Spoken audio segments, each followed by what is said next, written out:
I knew my 25-year career at Defense Tech Solutions was over the second Stephanie Pierce walked into our Virginia headquarters wearing a designer suit that probably cost more than my truck payment. She had this look like she'd graduated straight from Stanford Business School into a corner office, never getting her hands dirty with actual engineering work. I'm Harold Mason, 54 years old, and I've been building defense systems since before this woman knew what a radar signature was. I don't give PowerPoint presentations or post motivational quotes on LinkedIn. I'm the guy in the back lab with the oscilloscope and classified manuals, writing the firmware that keeps our soldiers safe overseas. I invented the SkyGuard anti-drone system that made defense tech what it is today, not a team effort despite what the company website claims now. 8 years of my life, nights and weekends debugging code and getting Pentagon approvals. It's a radar detection system that can identify hostile UAVs 15 miles out with 99.1% accuracy. It saved countless missions, and legally, it was mine. See, before I ever signed that employment contract back in 2016, I did something that makes corporate lawyers break out in cold sweats. I kept the core patents. Defense Tech didn't own SkyGuard, they licensed it. Think of renting a Ferrari engine for your Honda. They could use it, modify the housing, sell it worldwide, but if they stopped paying licensing fees or violated our agreement, I could pull that engine right out. That insurance policy came from advice I got from Linda Walsh, my attorney and old college friend who'd been watching my back since we were engineering students at Virginia Tech. Linda specialized in intellectual property law and had seen too many brilliant engineers get screwed by their own companies. Never give away the crown jewels, she told me over beers back in 2016. License it, but keep ownership. You'll thank me someday. Stephanie didn't know this. Or maybe she figured a 54-year-old engineer wouldn't fight back. She was the new CEO, brought in by Apex Capital to optimize operations, corporate speak for cut costs, and flip the company for maximum profit. She swept into the R&D lab that first Monday, smelling like expensive perfume and aggressive ambition. "Harold, right?" she asked, not looking at me while I was testing a prototype. She was checking her reflection in my monitor screen. "I love what you guys are doing here. Very technical work. But we need to think bigger picture. Stop thinking military hardware. Start thinking global market penetration." "It detects incoming drones, Stephanie," I said, keeping my voice level. "Not delivery packages." She laughed. This sharp fake sound. "That's the old school mindset talking. I need you to think like a business owner. We're positioning for a liquidity event. Lockheed Martin has $280 million on the table, but they want clean IP ownership and global licensing rights. Complexity scares investors, Harold. Complexity keeps soldiers alive," I shot back. She stopped smiling and looked at me like I was a stubborn child. "We'll work on your adaptability. The old ways don't scale, Hal. Trust the process." The process, it turned out, meant erasing me slowly. First, my name disappeared from the engineering reports. The weekly R&D meetings I'd been running for 6 years got moved to times when I had security clearance reviews. I'd walk past the conference room and see Stephanie in there with the marketing kids, pointing at a whiteboard with my algorithms drawn wrong, explaining my 8 years of work to people who thought firmware was a smartphone app.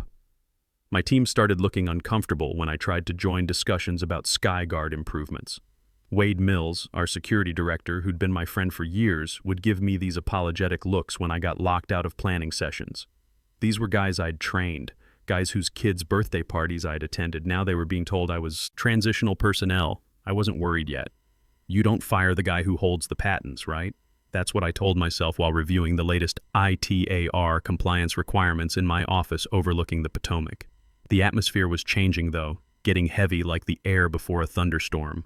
The junior staff stopped making eye contact. The shared calendar suddenly had blocks labeled strategic planning, leadership only, that took up half the day. Then I found the email. I was in the break room getting coffee when I saw a printed message on the counter, face up next to the creamer. From Stephanie to the board. Legacy personnel creating friction for Lockheed acquisition. Need to streamline workforce demographics. Handling the Mason situation. Expect resolution by Q2. The Mason situation. That was me. I wasn't the chief engineer anymore. I was a problem to be solved. I picked up that paper and read it twice. My hands didn't shake. See, that's the thing about engineers. We don't panic. We analyze. I folded the email into a neat square and put it in my pocket. If Stephanie wanted to play games, she should have checked the rulebook first. I went back to my desk and opened the secure folder on my personal laptop, not the company one. Inside was patent license agreement, final executed.pdf. I stared at section 12, the nuclear option I'd built in 8 years ago. Try me, Stephanie, I whispered to the empty lab. Just try me. If you've never worked in corporate America, let me explain the soft purge. They don't change your keycard access. That's too obvious. Instead, they bleed your authority with 1,000 tiny cuts until you're a ghost in your own building. It started with system access. One morning, I tried logging into the SkyGuard development servers and got an access denied error. When I called Wade Mills, our security director, who I'd worked with for 8 years, he took 4 hours to respond. "Hey, Hal," Wade said carefully. "Stephanie restructured the system permissions. Said we needed better security protocols. You're on the general engineering network now, the general network. That's where the interns accessed basic documentation and filed expense reports. I'd been demoted from mission control to the parking garage. I walked into the office that day and the silence was deafening. You know that feeling when you enter a room and everyone stops talking? It was that, but constant. My team, people I'd trained, people whose kids' graduation parties I'd attended, would suddenly become very interested in their computer screens when I passed by. Then came the Oliver incident. Oliver Nash was Stephanie's nephew, 28 years old, wore $200 sneakers to the office and had an MBA but couldn't tell a capacitor from a resistor. Stephanie gave him the title Innovation Coordinator, meaningless corporate nonsense. I was mentoring Oliver initially, thinking maybe I could teach him something about the technical side. Kid had potential if someone could get through his business school conditioning. I was in the lab testing a new sensor array when Oliver bounced in, oblivious to the fact that I was clearly working on classified material. "Hey, Harold, quick question," he chirped. "I'm cleaning up the IP documentation for the Lockheed due diligence team.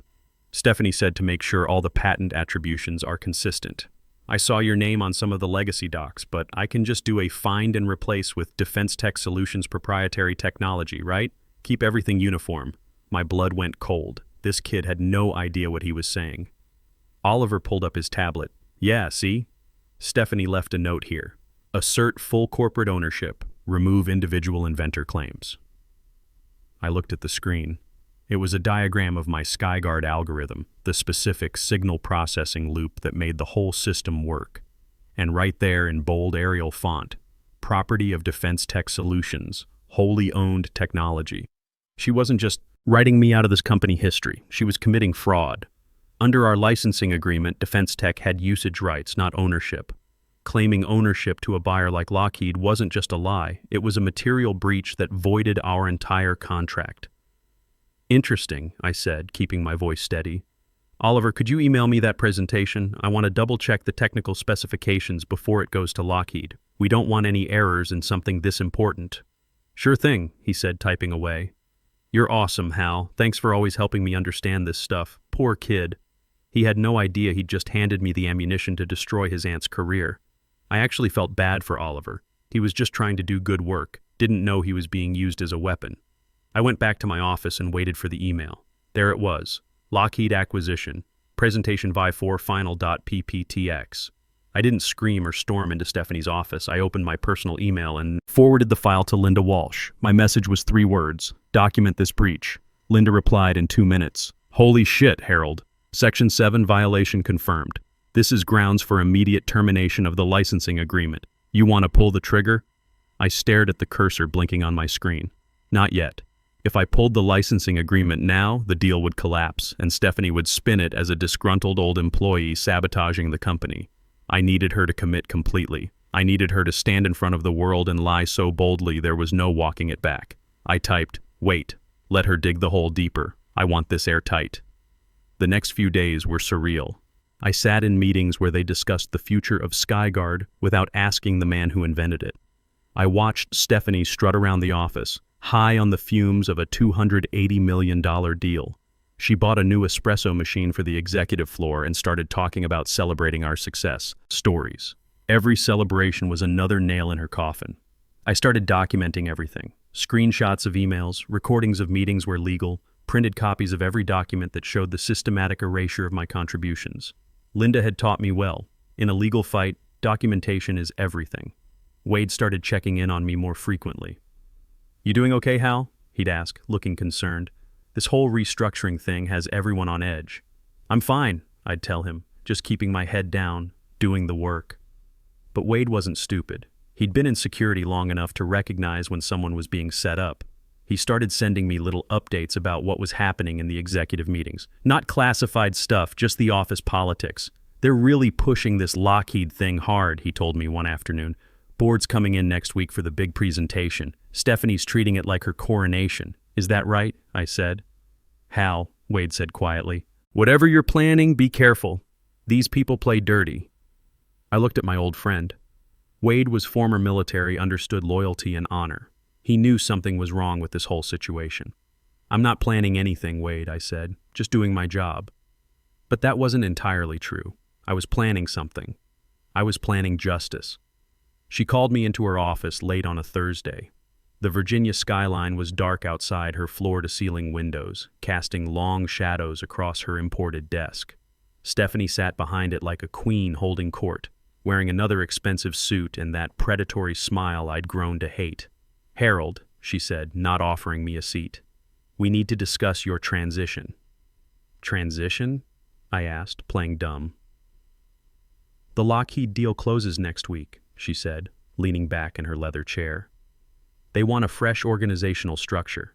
Your salary is substantial for someone at your career stage. We need you to sign a separation agreement.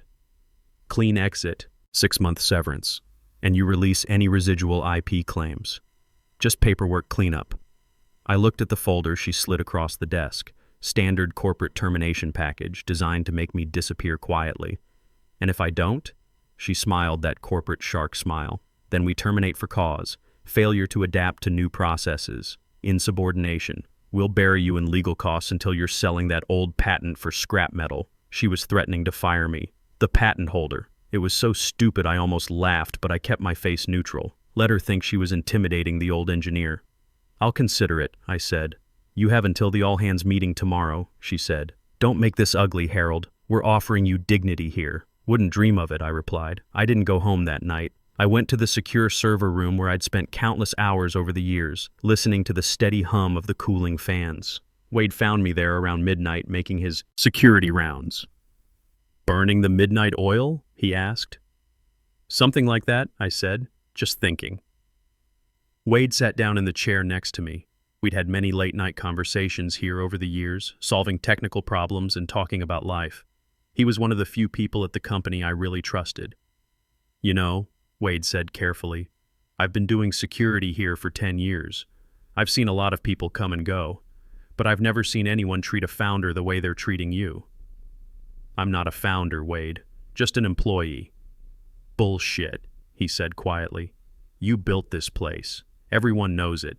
Hell, half the engineering team learned everything they know from you. You remember when I started here? You spent weeks teaching me the technical side of our systems even though it wasn't your job." That was true. Wade had come from traditional corporate security, knew nothing about defense technology. I'd taken him under my wing, taught him how our systems worked, made sure he understood what he was protecting. It's what you do for good people. I appreciate that, Wade. "Look," he said, "I don't know what you're planning, but whatever it is, you have friends here. Real friends, not the corporate politics kind." I nodded. It was good to know, even if I couldn't tell him what was coming. The next morning, I called Linda. "It's time," I said. "You sure about this?" she asked. "Once we pull this trigger, there's no going back." "I'm sure." "Set it up exactly like we discussed. 24-hour notice, termination of all licensing rights, immediate cessation of operations." "That's right, but don't send it until after the meeting. I want her to fire me in front of everyone first." "Harold, you know this is going to destroy the company, right? A lot of innocent people are going to lose their jobs." I'd thought about that. It bothered me, but Stephanie was the one who created this situation. She could have played fair, could have respected the people who built the company. Instead, she chose greed.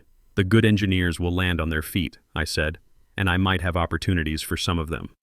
The main conference room at Defense Tech was called the Hub, a glass-walled fishbowl in the center of our open office. If you were getting fired in the Hub, everyone saw it. If you were crying in the Hub, the whole company watched. Today, every employee was crammed in there for Stephanie's strategic alignment presentation.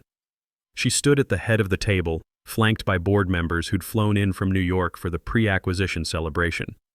They looked like a row of vultures in expensive suits, ready to feast on the carcass of everything we'd built. Stephanie was practically vibrating with energy. She had the look of someone about to become very rich. I stood in the back, leaning against the wall. I wore my usual work clothes, khakis, button-down shirt, steel-toed boots, not dressed for a funeral, but definitely ready for demolition. Wade was near the door, our security team positioned around the room. He caught my eye and gave me a slight nod. "Team," Stephanie started, her voice carrying without a microphone. "We stand at the threshold of transformation. Lockheed Martin has recognized what I've been telling you for months. Defense tech isn't just a company, it's a paradigm shift." A few people clapped, mostly from marketing. My engineers stared at their shoes.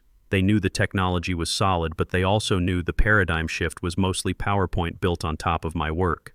To get here, Stephanie continued, pacing the room, we had to make difficult decisions. We had to optimize our human capital. We had to evolve from a research-heavy culture to a growth-focused organization.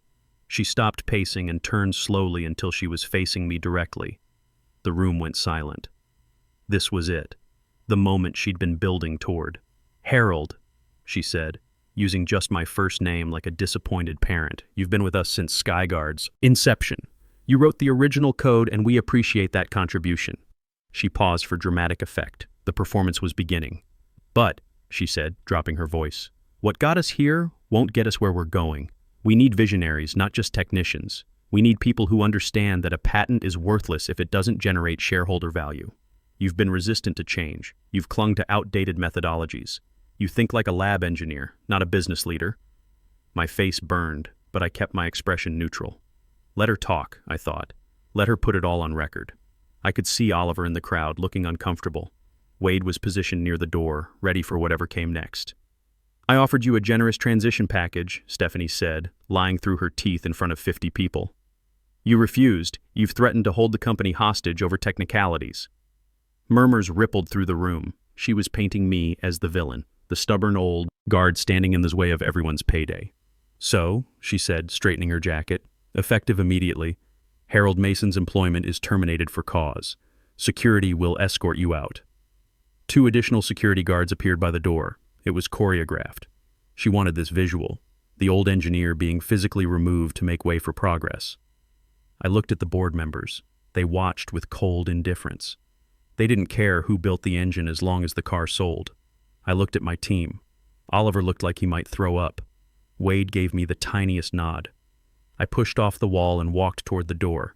I didn't scream or launch into a speech about how I'd built the company's future. Instead, I stopped and turned back. "You're making a mistake, Stephanie," I said quietly. In that silent room, my voice carried like a gunshot. "The only mistake," she sneered, "was keeping you this long. Your patents belong to Defense Tech, Harold. Read your contract. Now get out." "Read your contract." The irony was so thick you could cut it with a scalpel. I picked up my laptop bag and walked past the table of board members. I walked past Stephanie, who was already turning back to the room, dismissing me like yesterday's newspaper. I felt every eye in that building watching me leave. The security guard reached for my arm. I stepped aside. "I know the way," I said to Wade. As the elevator doors closed, I could see Stephanie raising a champagne glass through the hub's glass walls. She thought the game was over. She thought she'd won. I pulled out my phone and texted Linda. "It's done. Public termination for cause." She explicitly claimed patent ownership in front of the board and 50 witnesses. Linda replied instantly, "Executing termination notice now. 24-hour countdown starts." I walked out into the bitter Virginia wind. The air smelled like snow and car exhaust. It smelled like freedom. The next 24 hours were the calm before the storm. I went home to my Arlington apartment and waited. At exactly 3:17 p.m. the following day, Linda sent the email that would change everything. Subject: Notice of Patent License Termination. Immediate action required. To General Counsel Defense Tech Solutions. CC Board of Directors. Per Section 12 of the Master Patent License Agreement dated August 15, 2016. Licensor Harold Mason. Hereby exercises the right to terminate all usage rights to patents. US 10,142,638 and US 10,398,441, SkyGuard system, due to material breach of contract. 1. False claims of ownership to third parties. 2. Termination of inventor without cause in violation of founder protection provisions. This termination becomes effective immediately. Defense Tech Solutions must cease all operations utilizing licensed technology or face litigation for patent infringement. At 4:30 p.m., Neil Cooper from Lockheed called me directly. Mr. Mason, we've received some concerning information about the IP status of SkyGuard. Our due diligence team has confirmed you hold the core patents. Is it true that Defense Tech's licensing agreement has been terminated? That's correct, Mr. Cooper. As of 3:17 p.m. today, they have no legal right to use my technology. I see. And the circumstances of this termination? They fired me yesterday and publicly claimed ownership of my patents. It's all documented. Long pause. Mr. Mason, thank you for your transparency. We'll be in touch. Within hours, Lockheed withdrew from the acquisition. The $280 million deal evaporated. Defense Tech's stock price collapsed. Emergency board meetings were called. By evening, my phone was buzzing with frantic calls from Barry Stone, the general counsel, begging me to reconsider. I let them all go to voicemail. The next morning, I got a call from Carl Dixon, the board chairman. Harold, there's been a terrible misunderstanding. Stephanie has been relieved of her duties. We'd like you to return as Chief Technology Officer with a substantial equity package. I'm not interested in returning, Carl. Then what do you want? Complete transfer of all SkyGuard assets to my holding company. Full ownership, not licensing. Defense Tech can shut down the defense division. That would bankrupt us. You were already bankrupt, Carl. You just didn't know it yet. It took a week, but they capitulated. They had no choice. Without the patent rights, the company was worthless. I signed the asset transfer agreement in Linda's office. Everything I'd built over 8 years was finally mine again, completely and legally. So what's next? Linda asked. I'm starting fresh. Already have half my old team ready to join me.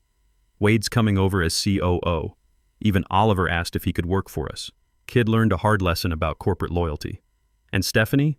Stephanie's facing shareholder lawsuits and SEC investigation for the fraudulent IP claims. She'll never run a company again. A month later, I was back in a lab, but this time it was my lab, Mason Defense Systems, with a small team of engineers who understood that building something real was more important than quarterly earnings.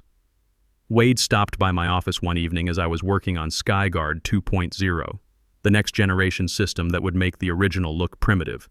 You know, he said, I never doubted you'd land on your feet, but I didn't expect you to take half the company with you. I looked around at our new facility, at the engineers working late because they believed in what we were building, not because some MBA demanded it.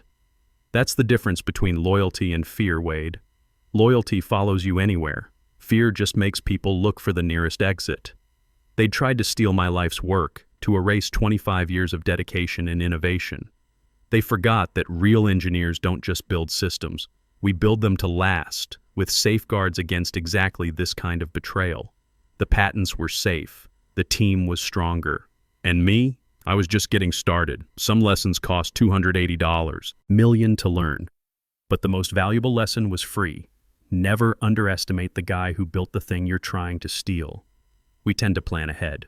In the end, the best defense isn't just protecting what you've built. It's making sure you can rebuild it better when others try to tear it down. They thought experience was a liability in the modern world. They forgot that experience is just another word for knowing where all the traps are hidden.